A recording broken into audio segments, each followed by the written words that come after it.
Hello, everybody. Welcome back into the co-opting AI space. Come on in, sit down, kick back, relax.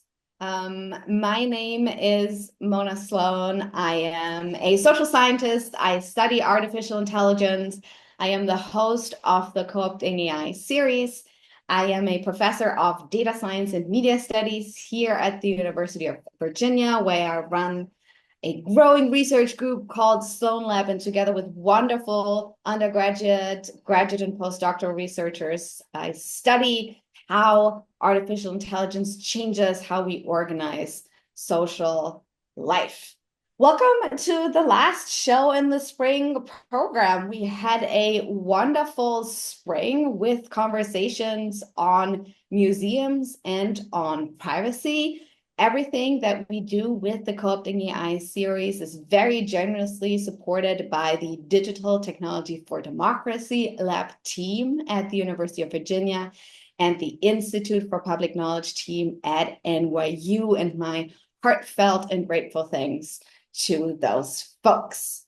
Now, before we begin, I want to acknowledge that the land where we at UVA learn and work is the homeland and traditional territory of the Monacan Indian Nation.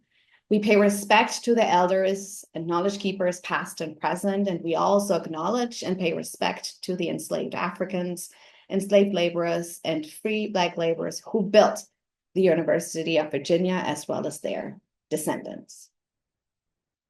Today's conversation turns attention to AI's underbelly, if you will, on AI's predictive properties and their entanglement with social classification and the allocation of resources. Today, we are talking about AI and debt. Of course, this is a potentially large frame, and I had to sit and think about this for quite a while. But if we think about a debt, which is the obligation or liability to pay or render something to someone else, that is a theme that permeates all aspects of our AI-infused lives. Just a few days ago, the US Copyright Office weighed in on the question whether training generative AI models on copyrighted works infringes copyright, and if so, if developers can claim fair use. In other words, whether or not AI companies are indebted to those who produce the data they train their models on. The Copyright Office sided mostly with the creators shortly after Register of Copyright Share Promota was dismissed. Now, this episode shows how charged the question is of who owes what to whom in the age of AI. Debt, it turns out, describes big political questions we are grappling with. These questions also fold into speculations around financial futures. Many of the AI systems in use today are born out of liability and risk management processes. Companies use AI to predict risk, for example, in the context of lending, by predicting how likely somebody is to default on their loan. Often, this is staked on invasive data collection and consumer surveillance. Now, as we move forward in a world with AI, we must ask, do we owe AI or does AI owe us? Helping me think through that question today are two leading public interest technology thinkers and practitioners. Please join me in welcoming Simone Browne and Yuri Meyer. Setting the scene today will be Dr. Simone Browne, who is an associate professor in the Department of African and African Diaspora Studies and the director of the Center for Women's and Gender Studies at the University of Texas at Austin. She is currently writing her second book, which examines the interventions made by artists whose work grapple with the surveillance of Black life. She's an EPIC Advisory Board member and a People's Guide to Tech Advisory Board member. Her research broadly focuses on the social and ethical implications of surveillance, both AI-enabled and not. Examining potential algorithmic harms and tech equity in order to better understand the development and impact of AI Her research ranges from the environmental impact of electronic waste to the effects of increased pollutant exposure experienced by those living near data and fulfillment centers. She also is the author of a terrific book. If you don't have it, run to get it. It's called Dark Matters, The Surveillance of Blackness. Welcome, Simone. Following Simone will be Erie Meyer today, who is the former chief technologist at the CFPB. At the CFPB, Erie led a team of expert technologists, all of whom were recently dismissed by new CFPB leadership. She recently filed an affidavit in federal court concerning the CFPB's records, data management practices, and the threat that mass data deletion would pose to the consumer protection work of the CFPB. She served on the implementation team that launched the CFPB and became a founding team member of the Bureau's Office of Technology and Innovation before joining the CFPB in 2021. She served as senior advisor to Chair Khan for policy planning and chief technologist for the Federal Trade Commission, and as the then Commissioner Chopra's technology advisor. Before serving at the FTC, she launched the U.S. Digital Service in the White House. You see how those two wonderful thinkers are absolutely well positioned to help us think through the question, who owes what in the age of AI? I'm going to shut up now and hand the virtual microphone over to Dr. Browne. Thank you both, Erie and Simone, for joining us today. Thank you so much, Mona, for this introduction and for convening this panel. I'm really looking forward to our conversation today. So I'll start here. When will we be paid for the work we've done? When will we be paid for the work we've done? These are lyrics from Minneapolis-born musical genius and sometimes copyright infringement dispute extraordinaire Prince Rogers Nelson, the purple one, or just Prince. The lyrics are from his cover of the Staple Singer's 1970 song, When Will We Be Paid? That song's lyrics tell of debt owed for enslavement and the afterlife of slavery, the debt owed for attempts at forced assimilation and the unpaid labor of making a nation, the debt owed for building the infrastructure of a state, or as the lyrics put it, we picked the cotton and laid the railroad steel, worked our hands down to the bone at your lumber mill. Tell me, when will we be paid for the work we've done? So I lead with these lyrics here as a way to question what is owed in the making of the infrastructure of artificial or machine intelligence, the creative work and intellectual labor of artists and writers that is used as training data for AI models to then generate art and writing and other slop. What is owed for the water that's siphoned off from the public realm to cool data centers? What is owed to the laborers who recycle our old laptops, cell phones, hard drives as discarded electronic waste? What is owed to the content moderators? Theft, uncompensated, and unseen laborers, or workers that are paid nowhere nearly enough for what they witness, what they redact, and what they moderate so that we can scroll infinitely and endlessly. There was a report published in Time magazine in 2022 about Kenyan workers who were outsourced to OpenAI at a rate of less than $2 an hour. They were tasked with labeling graphic content. The content was violent, it was racist and dehumanizing in order to filter this toxicity from ChatGPT. They do this so that we, meaning me and you, that are queries to that chatbot about our astrology charts or how to glow up for the summer or how to analyze our medical records, or even I might have maybe perhaps have asked it, what do you say in a bereavement card that you're not like, people don't know that you're that socially awkward. So I say this to say that I am also implicated in the use of these technologies. So OpenAI hired these laborers so that we, its users, wouldn't have to be subjected to racist, sexist, violent, transphobic, and other toxic content. Our sanitized queries come at a cost, the cost of trauma, the cost of precarious labor, and the cost of harm, all in the name of ensuring, as one ChatGPT spokesperson quoted in the Time magazine article put it, artificial intelligence that benefits all of humanity. We work hard to build safe and useful AI systems that limit bias, and harmful content. The we that work hard are apparently the unseen laborers. So let me further explicate the cost of building this so-called safe and useful AI systems by quoting from the Time report again. So the Kenyan employees of SAMA, or what became SAMA Source, the company that's contracted to label text and label images to build OpenAI's image generation capabilities, they do so at an hourly rate, as I mentioned, of no more than $2 an hour.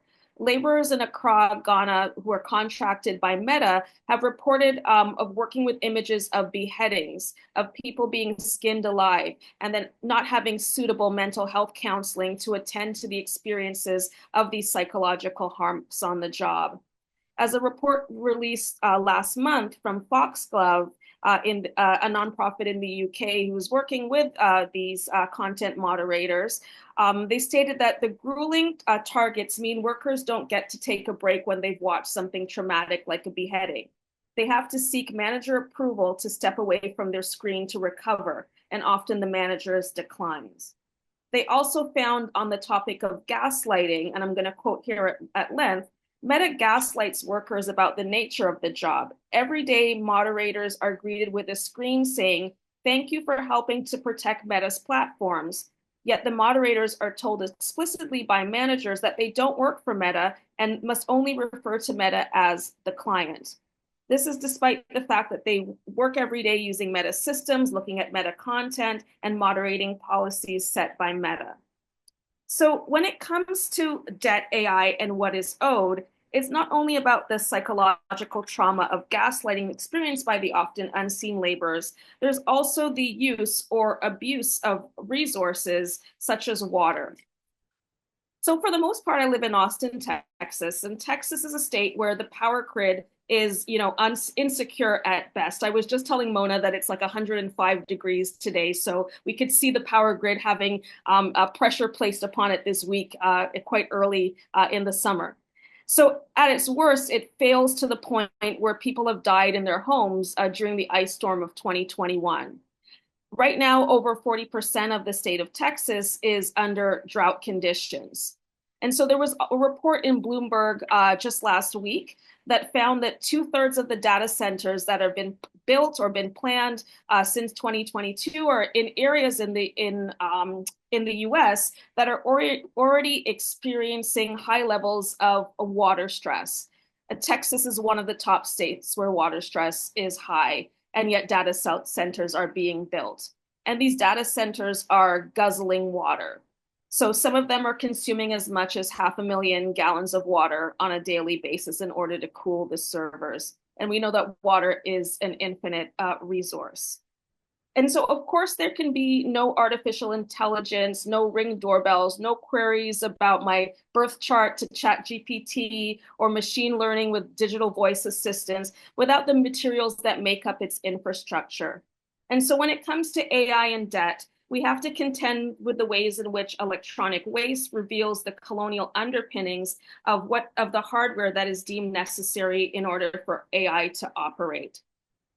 So cell phones, televisions, small and large household appliances like microwaves and refrigerators, TVs, laptops, computer hard drives, cameras, anything with available copper, trace minerals, and also amounts of gold, platinum, and other elements are part of the recycled electronics market. So a few years ago, I was able to spend some time in Accra, Ghana, with a set of researchers there at the University of Accra that were doing some work on the health effects of electronic waste work.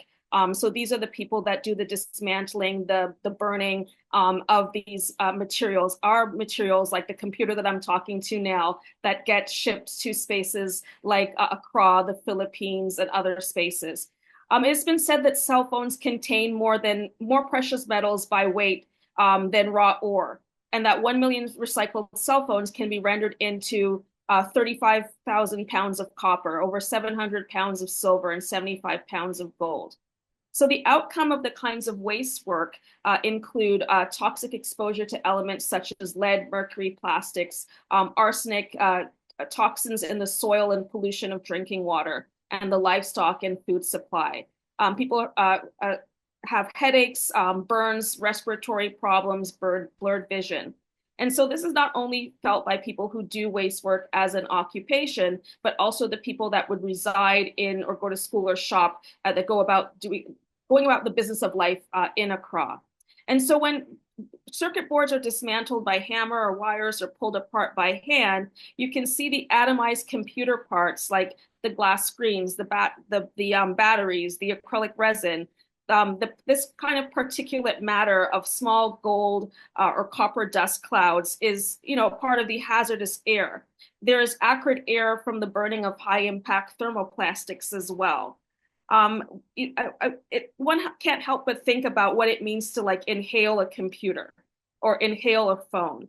The damage that it does to the lungs, to asthma, to the respiratory and cardiovascular health effects. When these things get atomized and then incorporated into the human body, I think those are also questions that we have to concern ourselves when we think about debt, AI, and the various infrastructures that make it up.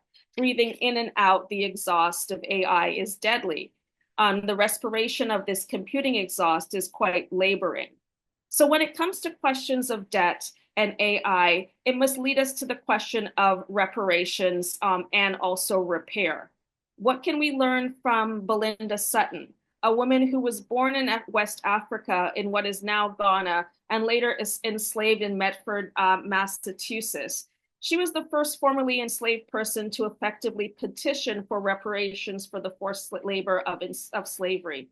We can follow the lead of the content moderators with Foxglove, who are setting a legal case right now against a Meta.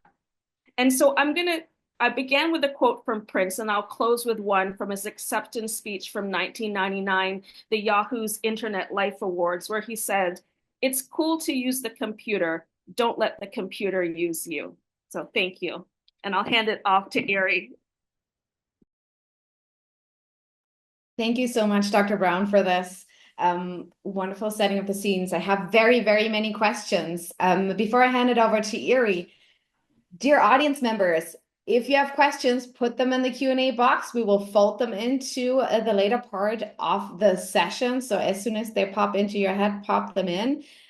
We'll hear from Erie and then we'll start to have a conversation. Thank you, Dr. Browne. Erie, the stage is yours. Wonderful.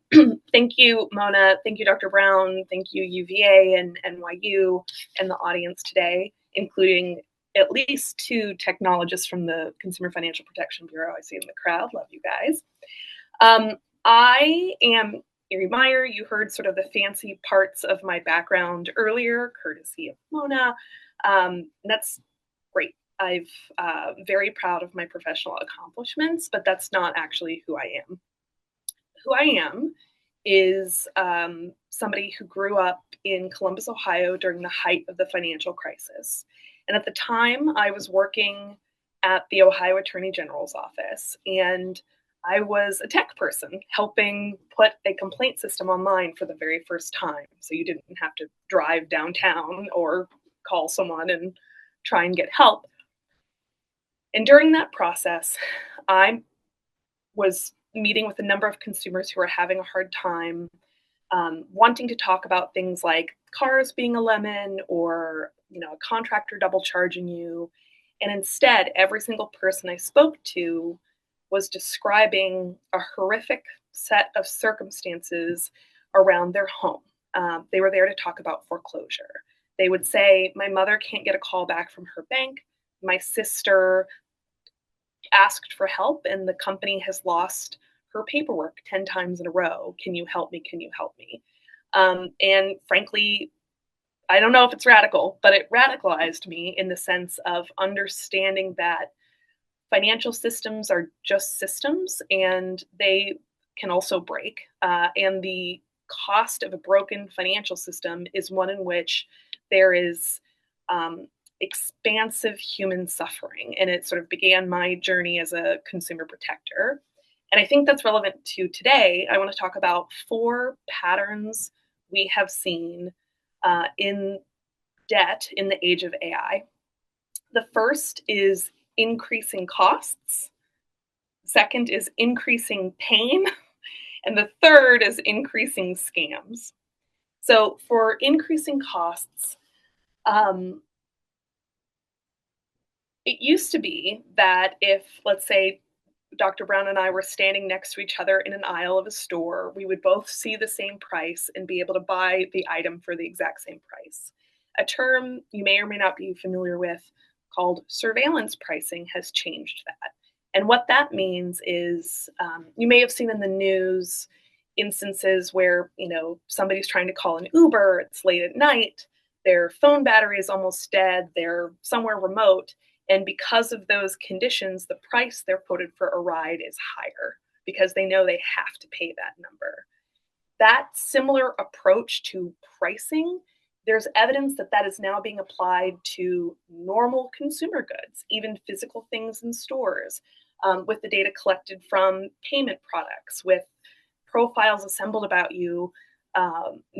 Maybe you yourself have never used AI, but that doesn't mean AI is not using you to help firms extract as much money as possible from you. In addition to that, we see conduct related to dark patterns, or this idea that visual manipulations in order to elicit an ideal for the company outcome. When people ask me what a dark pattern is, I sometimes refer them to the asshole design subreddit, where you can see lots of explicit examples of where people are being tricked into paying more.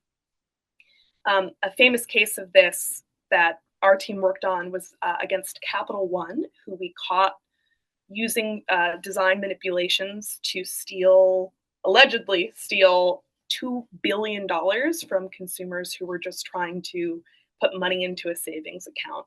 Those screenshots are online and they will curl your hair. But also there are things like enrollment management firms. These are firms are sort of like a middleware where they're helping other, sometimes higher ed institutions profile and scout potential customers, not students, customers, and decide, hey, I think we can make this person pay more than another similarly situated student.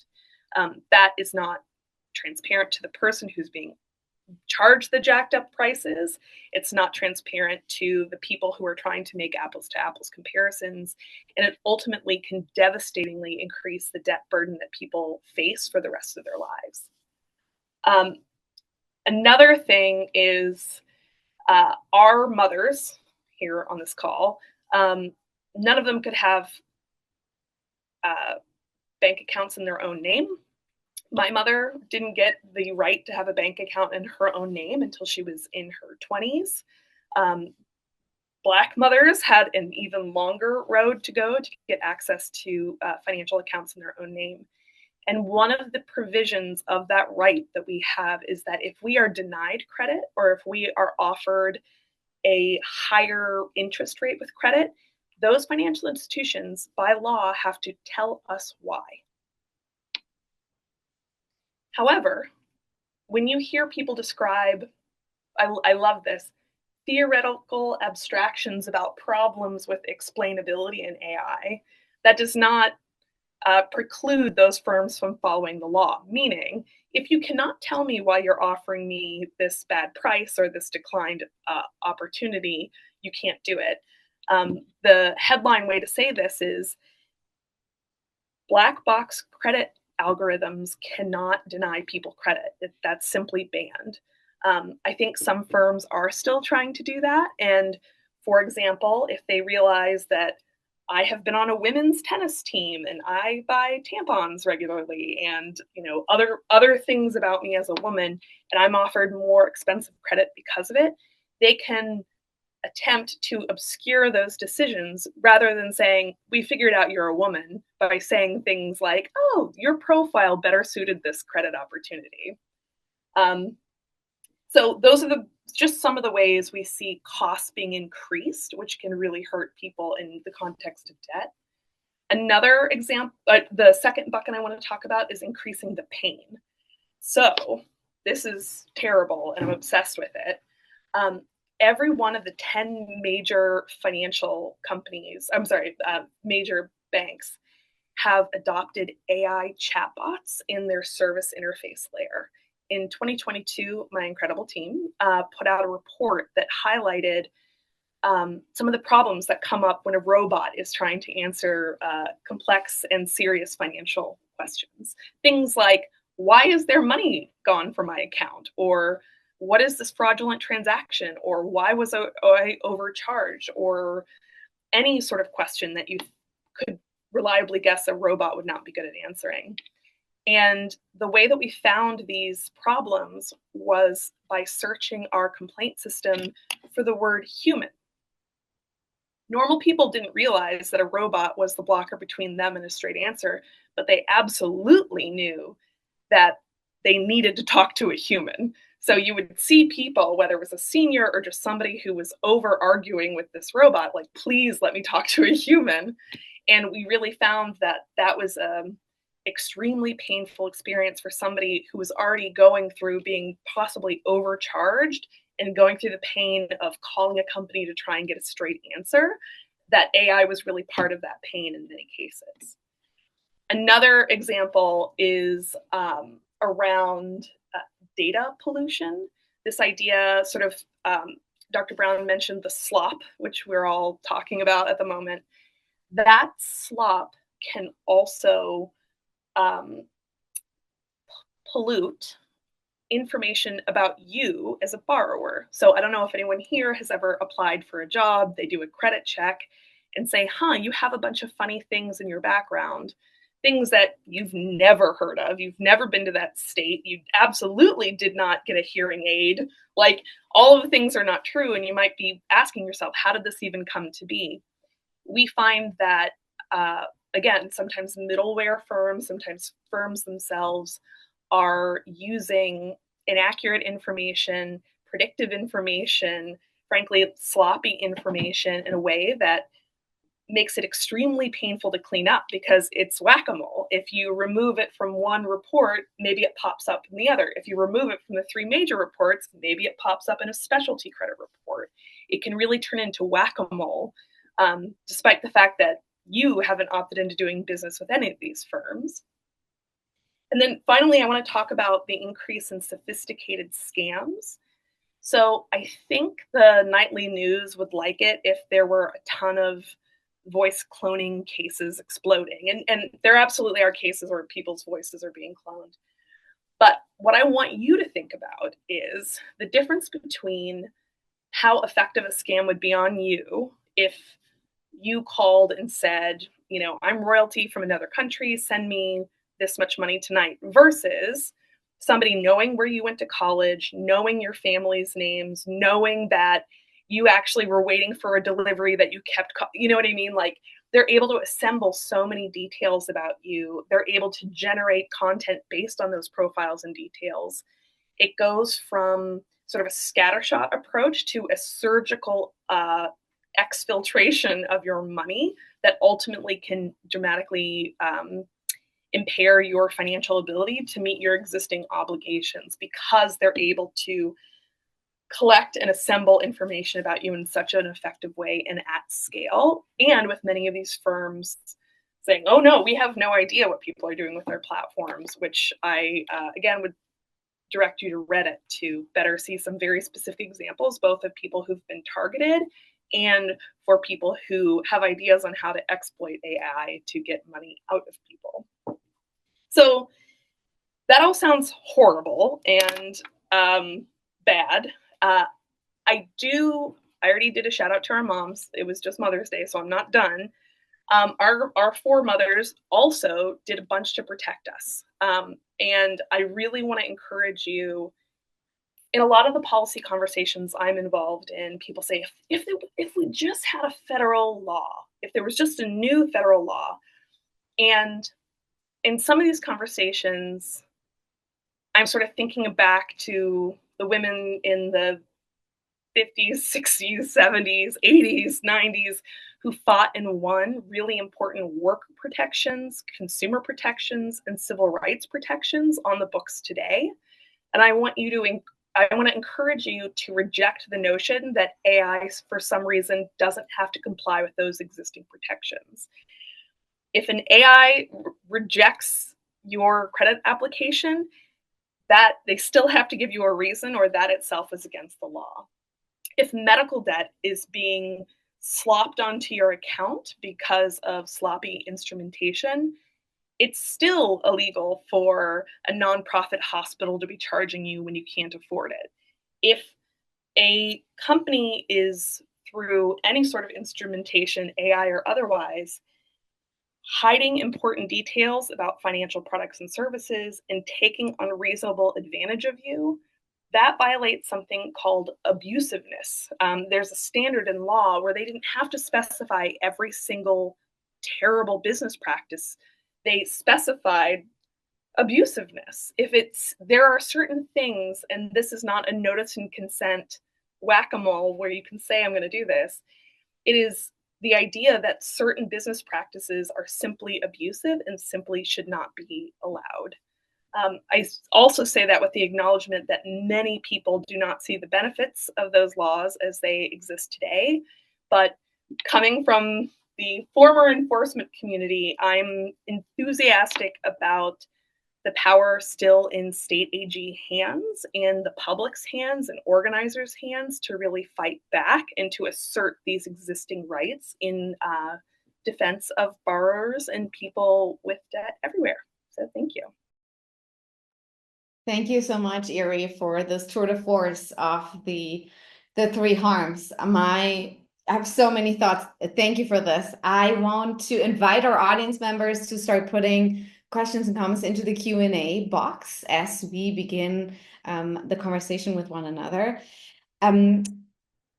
I cannot help but think about coming, from what I've heard from both of you, think about AI as some sort of infrastructure to all these kinds of institutions that we encounter as part of living our lives, institutions that we're enrolled in. But at the same time, an infrastructure for creating some form of debt or extraction or harm. And so I'm not sure if in the academic community or the practitioner community or the public discourse or in the policy discourse, we have really actually asked ourselves that question. What even, we always say there is no definition of artificial intelligence. And then I myself, we have these technical definitions and, we have these definitions that regulators use. But what would both of you say is the meta sociopolitical definition of artificial intelligence if we think about it vis-a-vis debt in the way in which you two have just done? Does that make sense? Like, what is this thing if it has everything to do with debt? Here, I'm going to start with you first because we're doing the reverse round. So I have a very crisp definition for artificial intelligence, and I'm borrowing it from Director Rohit Chopra, former director of the CFPB, and it's that AI is a marketing term, right? Like, this is not a new discipline in computer science. This is not restricted to just one set of technical protocols. When the CFPB stood up in 2011, we used natural language processing frameworks. And when I investigate companies, they will say with a straight face, like, oh, we're using AI to revolutionize everything and AI for good. And then, you look under the hood a little bit, and often it is not what I think a computer scientist would call AI. Same with things like, I can't remember the name of the firm, but there was a company where you would take a picture, Expensify, you'd take a picture of your receipt, and then AI would synthesize it and recognize it and put it into the system. It was some dudes typing it in. And so I think that the universal theory that's tying this all together is that it really is a marketing term, and that I find that advanced computational work that actually functions and complies with the law and is not designed to raise money from venture capitalists, people are often more specific about what it actually is, whether it's, again, natural language processing or PyTorch implementation. There's a bunch of other ways to talk about it, but I've really discovered that AI is, to me, in many of these cases, simply a marketing term. Simone, what's AI? Thank you, Erie. And we have some questions I'll start to fold in soon. And it's a marketing term that so much can be mapped onto. And so I think I will leave it there. But your question of extraction and understanding it as a marketing tool, one thing that really struck me in Erie's presentation about the harms, the pains, and the scams was a lot of people are looking to Reddit and other spaces to map and to understand what's going on in our current moment when it comes to AI in general as the shorthand marketing term that we're using here. And I think it would be really important that people are looking for solutions, or what we can do is to first map the extraction, map where the data centers are, map what the scams that are happening and the ways that the people have, fought back against the chatbots by saying human or saying the F word. How can I swear and get to speak to someone? And so I think that a beginning process for us to understand how this shorthand term has been used as a marketing device, and just to map out its conditions somewhere. And unfortunately, or maybe fortunately, it's happening in spaces like Reddit that are not necessarily owned by the people. But if we can find some way to understand it, I think that's a starting point. Thank you for that. I'm gonna take chair's privilege and ask a follow-up question to both of you. And Simone, I'm going to stay with you for this one. When we think about debt, right, owing, or the idea that somebody owes something to someone else, what I heard from both of you was that this certainly, I mean, always, but also in the context of AI, is staked on making somebody else visible in some kind of way, right? You spoke about surveillance and privacy, and we have some comments and questions on that, but I'm more wondering about AI as a tool for making individuals and communities visible in a particular way to almost construct a debt situation or to suppress a debt situation, Simone, which I think was kind of what you allude to. And of course, in your book, Dark Matters, and your work, you talk about the lantern lights in New York City and the making visible of the Black body. So I wonder if you could speak to that a little bit, the making visible or the making invisible in this debt relationship, or in order to make it a debt relationship, if you will. I guess, what can we make visible? But when I'm thinking about debt, and I started with Prince, who has been very much or was very much an antagonist when it comes to the rights, copyright law, and his own intellectual property. And I also spoke about the content moderators and the making less than $2 an hour, and having now a case against whether it's OpenAI or Meta or other companies. And so it could look like a particular individual is owed, and that is quite often the case. When our medical data is being used, or we're being denied wages, or being denied loans or so. But it's also about, like, what is the debt to the public? Like, what is the debt to our public resources, our libraries, our streets, our roads? These are the kinds of returns on AI, or on whatever the case is, the money that's being made by, say, whether it's Uber or Facebook or other companies in really changing the city, or changing the country, changing our landscapes. And so I think the debt is to, like, it's to make it visible, make the extraction visible, but also a reckoning that the debt is owed to, like, the public goods and the public infrastructure as well too. Thank you, Simone. That resonates a lot with some of my thinking, but I also, Erie, that sounds like some of the work you've been doing at CFPB, right? Like answering those questions, making things and relationships visible using technology, but also making relationships that are mediated by technology visible. Can you speak a little bit about that? Yeah. One of the things that is really important about my former agency is the Consumer Financial Protection Bureau. It was built after the financial crisis when a bunch of things broke. And one of the things that's important about it is it's not just looking at emergencies, but it actually does supervision of firms as they're conducting business. So I sort of explain it like, if calling 911 for the for a fire truck to come and put out a fire is sort of like, oh no, something's wrong, versus sort of a smoke detector in your house, just over time seeing what's going on.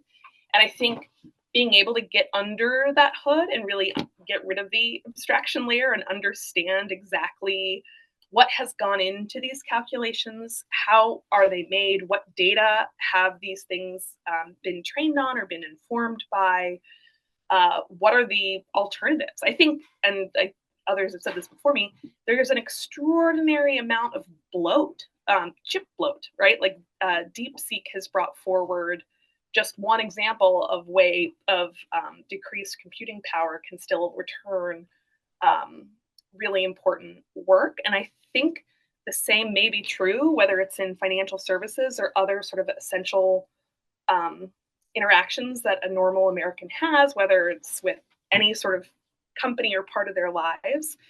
I don't know if we need things to be invisible and, with unfathomable levels of compute as opposed to accountable, specific, plain language, not disclosures, but explanations that are meaningful. And I think part of what is wild is no normal person could guess that when you use, Google Pay on a Pixel phone, that they have in their terms of service that they can collect the temperature of your skin during those transactions, and they could not forward predict how that would later impact your credit profile. And why would they? Like a computer scientist might not even be able to figure that out, let alone a financial regulator. So I do think that making visible or invisible the calculations that are being done, the ways that you are being limited or extended opportunities, both as an individual, but also for those public goods that are supposed to be watching these systems and enforcing the rights that people have fought and in some cases died for. Thank you for that. I'm going to follow up on that with a question from the audience. Jeffrey Perone is saying, well, there's a few folks who are saying, well, humans can't possibly process a real explanation of an AI system. It's just too much information, right? The math is too much. On the other hand, Kahneman has said, and others, that there's a good case for algorithmic decision making. We can and should use AI in algorithmic decision making if systems are open for public review. Are you suggesting the latter? Well, we need to make them open for public review. What would that look like? Would you say that some of the work you've done at the CFPB was part of that public review process? How do you think about that? Because obviously the AI explainability, transparency conversation is, I think, a little bit stuck on, oh, we just need to open up the black box and then we'll make meaningful decisions and everything will be fine. And we can regulate and innovate better. Yeah. Great question. Here's what I would say. One of the things that's fantastic about some of these old laws that we have is that they're pretty crisp. Like they didn't go into exactly how many variables can you explain. So the Boolean test is it explainable or not? So I think it is not me to say these are the number of factors that are acceptable. It's more that it was decided by Congress and must be enforced by the agencies. And if AI is spitting out a thing that is not understandable for any of these reasons, shout out to the developers, hopefully improving the performance over time. And I would also say that at the Federal Trade Commission, there's a concept called substantiation. So if you're selling a diet pill and you're saying this diet pill, it will make you lose 20% or blah, blah, blah, whatever, you have to show the science behind that. What are the peer-reviewed studies that actually look at this, that confirm this? I think some smart people have asked about the application of substantiation requirements to AI. And I think that, like, the same thing about public, I believe in open source, for real open source, not open source washing, but I've also been part of lots of, like, federal notice and comment periods where a normal person who's late for the bus and's got to go pick up their kids doesn't have time to go through and meaningfully engage in the notice and comment process. So I worry about, like, for public review as being a way to sort of blame the individual when these are really collective problems and systems that we all have to live with. So that was possibly a more complicated answer than you wanted, Jeffrey, but I appreciate the question. Yeah, and that's an ongoing conversation, right? I mean, that's not going to be solved in one go. And I think these kinds of public conversations, at least I would hope that conversations like these actually move the needle a little bit. Simone, we have Tracy Valcourt, who also is an educator and is talking a little bit about the AI Kool-Aid that's been drunk at universities, AI in the classroom, and questions around consent for AI use in the classroom. As an educator myself, I've faced these questions. I'm being asked these questions by my peers, by leadership, and so on.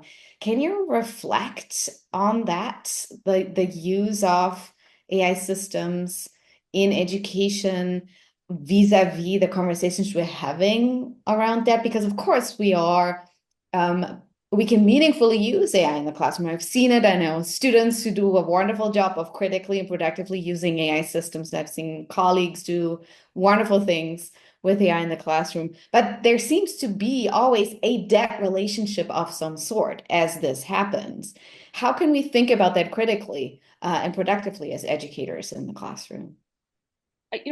Something that, like, always strikes me, or not always, I guess recently, is why so many colleges and universities are on board with this AI. My institution last year was the year of AI, and for me it's like, what's the profit model for a lot of these companies here, whether it's Meta or Google or OpenAI or whatever the case is, and who is, or what institution becomes basically the mark that's going to pay for these companies, because are they really profitable at this moment? Whether it's ChatGPT or so on. And for me, it's possibly the kinds of subscriptions that come out of universities, making professors, learners, and other people within those universities use these technologies. I know there's a lot of colleagues that are going back to the Blue Book exams or other ways to thwart the use of AI and cheating scandals at our various institutions of learning. But I do want to go back to something that Ari mentioned, and maybe I can tie them both together, is the question of, or the idea that when you go to use your Google Pay and the heat from your hand, all the time that we sign on to Zoom or we use our phone, we have these things called terms of services, or consent forms that we basically don't read or can't read or don't have the time. And I wondered if they could be subjected to the same type of substantiation that you had mentioned. Like, is there a way to say that there's no need for all of these kinds of things that are written into these terms of service just for me to send a text message?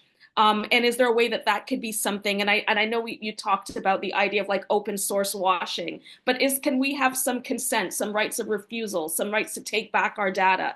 Are there spaces within within law, within government, or within protests where people can have a right to choose when it comes to how our information is being used to train and to serve whatever entity, AI or not?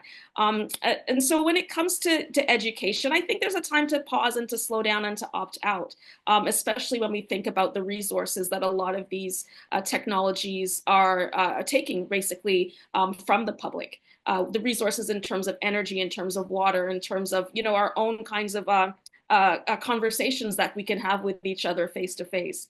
As well too. So I think there's a resource about our own humanity and when it means to learn and to ask questions.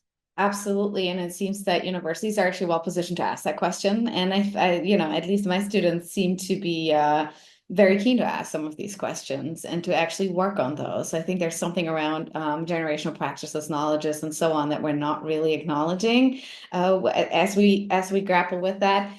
But I want to bring our audience members more in. I'm going to ask a question from Felicia Jing, who is asking both of you about how our critique of AI must distinguish between AI as a threat from within versus without. So what happens when AI becomes a means of the public governance of debt, such as the IMF's use of algorithms to assess a country's ability to manage its debt? They say, just as we can't leave the private sector to self-regulate, the problem of self-regulation seems to be a wider concern as AI and algorithmic systems are increasingly embedded in formal government entities. How do you think critical scholars should respond to this area? I would love to hear from you first, and then Simone, I'm so curious about your thoughts on this as well.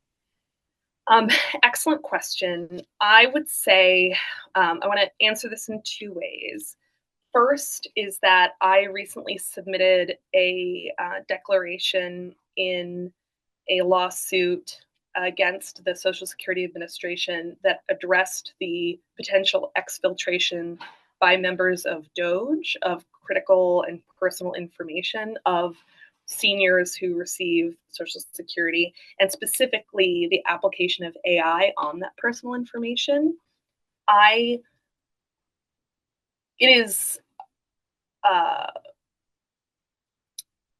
devastating and brutal, the idea that untested and unvetted tools and applications are being applied against a population that cannot opt out and has their most sensitive information splayed out for people who maybe have not even taken the oath of office to manipulate. But I also want to acknowledge that government is not an innocent party in the oppression of people with their data over time, even before this current era. I think it is, as somebody who both believes in justice and also believes in my country, I turn to one of my heroes, Shirley Chisholm, a woman who dared to be herself in the 20th century and was also the first Black female member of Congress. She had a saying, which is, I don't love my country for her achievements, but for her potential. And so in my mind, I think the federal government should be numerate. We should be using computer science. I think the sloppy implementation of broken, janky, rights stealing AI on top of people who can't get away from it is like unforgivable. And there should be trials at some later date specifically about that, number one. Number two, I also think that there is an infestation of private sector firms selling faulty software tools and AI to the federal government. And I don't just mean a website that doesn't launch properly. I mean facial recognition companies saying like, oh, I can spot a terrorist doing some sort of creepy, facial feature mapping that they simply cannot. I think that there's, parts of the Department of Justice that should be looking at the fraud being taken against the federal government by selling them AI that can do things that it absolutely cannot. So I think that's a really important dimension to watch closely. Thank you for that, here, Simone. I totally agree with that, and to have parts of our government or parts of even public figures, or maybe just to get back a little bit to the question, I'll start again there. This kind of trust in AI and the system is something that really needs to be honed in on, or sorry, what I mean to say is, if the IMF is using AI or algorithms to monitor or to make decision making when it comes to loans or whatever the case is, we also have to continue to push to have people on the ground. And so you see that there's a lot of funds being withdrawn for researchers from who had funds out of USAID or the NSF or whatever the case is. That still needs to be done, because there are moments, there are spaces where we recognize that the decisions that are being made by AI or algorithms are being done, as Ari put it, by faulty products, by products that are not giving us really what's happening in these countries that the IMF is. So I think that's my kind of answer to that question, is to look for the faults in the system. To still have people on the ground doing the research. And I think I don't know where that money is going to come from when you see that there's been so much cutting back of research and calling it from the state. But we still have to have those questions answered for us. Yeah, and that's these questions remain, right? Yes. Like Yeah. the questions that remain. Yeah. I want to sort of stay with debt in terms of finance just for a second, because we have some questions around that. James Sherry asks or says, well, the harms are important, but what are tools and methods that we have as consumers? I think it's important to acknowledge that frame that they use here in using AI to insist on, enforce, or regain control of our financial life. In other words, is there something here that we can grab as individuals or as communities to take care of our financial health and wellness in the AI space? I don't know if I have an answer for that one. With what particular tools to have. I think, yeah, I don't know if AI can help us when it comes to, gentrification and people being denied, healthcare and the debt that comes from that.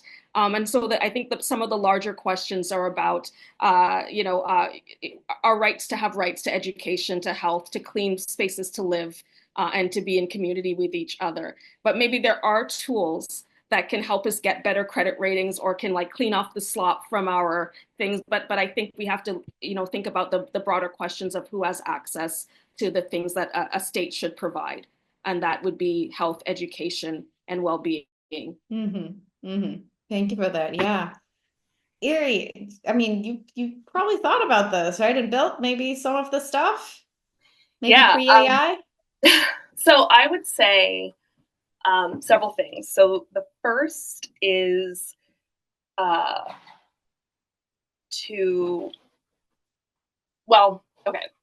I'm gonna stick with one thing instead of making this lengthy. I would encourage you, for any part of your financial life that is being harmed, and it's difficult because many parts of discrimination are invisible to the individual, which is part of the reason why you need collective bodies to do oversight. But as an individual, if you receive a fee that you don't think you should have gotten, if you get denied for a medical procedure from a health insurance company when in fact, like, your doctor told you should get it, if money is taken from you by a company, most people have no idea, and I want to tell you that there are regulators that are hungry for your complaints. And I specifically mean your state attorney general. If we in Ohio had gotten 20 complaints on a particular topic, it would have been huge news, right? So you can say, hey, I was using such and such platform and they upcharged me at the end. There are human investigators that are reading those very carefully and going to look into them and will help get the charge off your account if they can. Same with health insurance. People feel very over a barrel when they're being automatically denied for services, sometimes by AI decision making or medical procedures. State insurance commissioners have a front row seat to the most brutal implementation of AI that's really hurting people and can really harm someone's financial life. And again, they're like thirsty for your complaints. State insurance commissioners are incredible, and these are people that will not be befuddled by AI. They see it in their work, and they really want to hear from people who are experiencing that. The other thing is, we have sort of this culture where people will complain on Twitter or Blue Sky or whatever if a company wrongs them, and like you vent however you need to vent. But one of the big benefits of complaining to a state AG or complaining to a state insurance commissioner is it helps everyone else, because these are their regulators and that they can go back over and make sure everyone is getting the same benefit as you. So I would I realize that's not exactly your question, but I think it's really important to shout those services out. Right, and it speaks to the making things visible point earlier, right? And then, I mean, once we acknowledge the sort of process and the significance of that, maybe we can ask the question, what kinds of technological tools can we use to, aggregate complaints or incentivize complaint making, which is the making visible of when systems don't work or when they are designed to inflict harm. Potentially, yeah. Thank you so much. I'm going to switch gears just for a second, because we just got a question that has to do with copyright that I'm keen to ask. So, Ellie Vertsiotis is saying, well, it's a little bit confusing that on the one hand, we want open source values and we have an open source conversation. We're saying, we need open everything to make this work. But on the other hand, we are concerned when the AI uses data without respecting copyright or crediting creators. That's a tension. Can you respond to that? Because that gets to the debt point, right? Who owes what to whom? Happy to. I will just say for my money, and please let me know if anyone has an example they would like to share. I have yet to see a truly open source AI implementation ever. And what I mean is, like, if your weights are open, that's fantastic. If you're going to tell me the names of some of your data sets, that's fantastic. But I think part of the reason people don't truly use the open source model for AI, even if they say they aspire to, is specifically because of that question. They don't want to credit the source of the data. They don't want to explain how the things were actually trained. They don't want to explain the benchmarks. The open source ethos and systems and communities that I'm part of, it is really, it's exactly like my crafting communities or my mom's communities. It is like a building of community, like literal community, where we work collaboratively to accomplish a goal, and the opacity of a part of it would break all of it. So the open source that I know and love is very different from what we're seeing in AI today. Thank you, Simone. I'm so curious to hear your thoughts on this, because you work with creators and you brought us friends today. And I probably have to leave that with Prince, because I'm not. I think there was a recent. I think Ari might have spoken it. There was a recent a report that came out around copyright and AI, and so I would have to kind of get a bit more details on that. But I'm concerned for all of the artists and the authors whose work has that that they work their blood, sweat, and tears into, that has been used to train AI. And if that is the debt that we have, where's the money at? In terms of like where's the payback for these things? And so those are some of my questions. Or is there an AG that we can turn to? Is there a comment box that we can ask for, our payback for the ways in which our knowledge production, our creative labor has been used to, create some Ghibli or something like that for, OpenAI?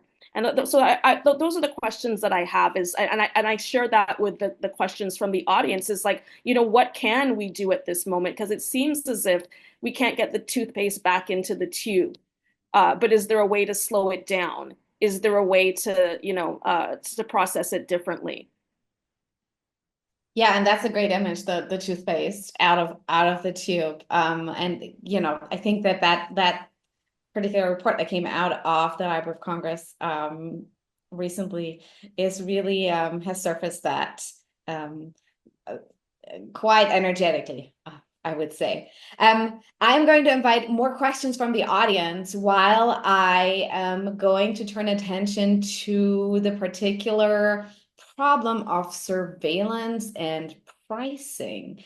And Simone Barras is asking, where can I find information around that? Can you explain this more to me? How can I bring this conversation around surveillance, pricing, and AI into my own communities, my families and friends? So I'm going to ask that question. I'm going to add on to that in your scholarship, your experience, your professional expertise, what are the sort of historical overlaps between pricing and surveillance? I know, Simone, you've written extensively on surveillance and technology for many years. Has sort of the pricing ever, surfaced in that work?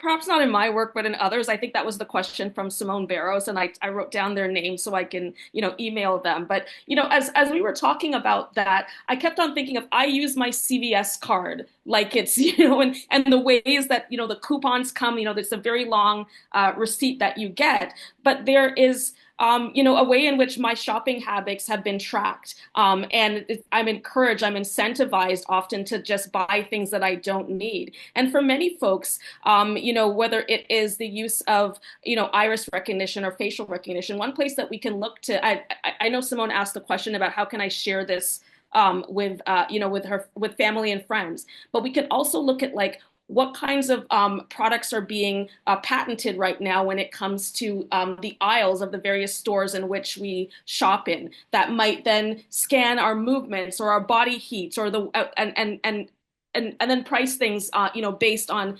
individualized consumers. When we're asked to, do a palm print at Whole Foods or any type of Amazon store, what are some ways that convenience gets sold to us, but our data, our body data, is being, traded, shared, rented from between companies? And so it's often that, we have to, maybe ask questions about convenience, about refusal when it comes to biometric technologies when they're linked into, shopping and selling. But I think maybe Ari had raised that point about surveillance pricing, and so maybe you might tell us how we can. Yeah. Ari, yes, where to read about it, what to do. Yeah, so part of why you don't know more about it right now is they really don't want you to know about it. And so the Federal Trade Commission has a report out that was done right at the end of the Biden administration around surveillance pricing. There's a special authority they have to essentially subpoena companies just for data and records for research reports. So they looked at a bunch of different firms that were involved in surveillance pricing and looked at how they were collecting data and how they were setting prices and published that report. It is opaque on purpose, and it is an action of collective power to learn about it. So I'm very excited for you to see more about that. There've also been a couple of interesting podcasts about it. One called Odd Lots. So if you search Odd Lots podcast surveillance pricing, there's a really great episode there too. Thank you for that. I will definitely check that out. We have about 7 minutes left, so I'm going to fold in more questions. Tim Wood-Powell, very early in the conversation, thanked both of you for excellent presentations, but is also asking what are potential solutions, and I'm going to take the liberty of interpreting that as not just technical solutions to these thorny questions around how debt structures our relationship to one another in the age of AI, but also is a condition of AI systems in the first place. So what are potential solutions, Dr. Browne? And solutions, I will say, can also be questions and sets of questions. Yeah, and from this conversation, my solution that I'm hearing from everyone, from Ari, is we got to complain more. And whether it's complain, I think it's important we complain on Reddit, we complain on Twitter, but we also complain to the state, and complain looks like protests as well too. And so I guess. Yeah, could keep on complaining would be my answer, but also support, public spaces and public goods, and support, demand that we have support for our public schools and our public libraries, and invest in that. I think is important. That's where the debt is owed, really. Thank you for that. Public infrastructure. Ari. Okay, so I think that the people who defend our rights should be technical enough to understand how they're being attacked. So, for example, like the next chair of the Federal Trade Commission, the next head of the Security Exchange Commission should be able to go toe to toe with Dr. Browne, technically, because this is how these firms, this commerce, our access to not just like, I want to buy a particular chip from a particular, like literal Dorito or something from a particular company, but how we experience power in our day-to-day lives is so often a company, and they are so often using technology to abstract that interaction, that I think just like it would be unthinkable to have a federal regulator that had no lawyers, it should be unthinkable that regulators at any level are outstripped by the companies that are employing these technologies to extract from us. I think about the famous case where there are allegations that Facebook was placing housing ads and not showing it to Black Americans. And it was Secretary Carson, Trump's HUD secretary, who initiated the case against Meta. And, you know, the initiation of the case absolutely needed to happen. And it was wrapped up during Biden. Unfortunately, during Biden, they announced this settlement. They were going to make this technical change. Meta put out this paper, technical paper about the change, and it sort of was a bunch of marketing speak. And then they had a section, I swear to God, technical limitations. And you read the technical limitations, and it says, while of course we can correct between Black-white disparity with this system, and we obviously can't do that in multi-dimensional disparities, meaning that if it's a white man versus a Black man, we can do it. But if you're a Black woman, you're out of luck. If you're a woman who's over 40, you're out of luck, and on and on and on. And it was presented as sort of a, like, don't look over here, this is a technical limitation, as opposed to like a fundamental identity that many, many millions of Americans have, and in fact, already won civil rights to protect in housing decisions. Those kinds of things cannot sneak past regulators anymore. And I think it's devastating they have to this point. Thank you so much for that. I did not know that. I will look that. I will look that up. And it comes back to the making visible of things, right? Yes, making things yes, visible, yes. looking closely, which doesn't necessarily mean looking at, I mean, not only looking at the terms and conditions, but really peeling back the layers and questioning what is being said here and in what ways is technical black boxing obscuring these sort of constructions of debt relationships, right? I'm going to ask, what are the next steps that you are taking in your professional, personal lives, Dr. Browne and Erie Meyer, with regards to mediating your relationship with artificial intelligence and sort of the debt framework that is sort of hovering over it every day? Are you not using the phone? Are you, no longer doing the astrology, Simone, with chat? What are your personal sort of consequences that you're drawing? I'm leaving here today thinking about the importance of archiving all of these reports that have come out, making those things publicly available and how we can support that. I guess in my own work, I'm interested in the ways that people are using ring cameras. And I want to kind of think through that with the recording of people being detained, arrested, and snatched off the streets by ICE. And other entities. And I kind of just think about the ways that our country is littered with ring technology, and also with Gestapo like behavior by the state when it comes to immigrants and people of color. Sorry.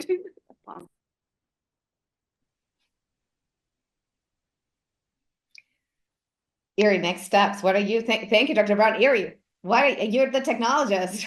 Yeah, I would say, so in my personal life, I am a data fatalist. Like, I am, as a former regulator, very aware that they violate their own terms of service. So I'm one of these people who's got locations on her tweets. I've given up for my own personal safety. But I want to fiercely align with collective action to assert the rights we've already won. I think this time is really scary for a lot of people.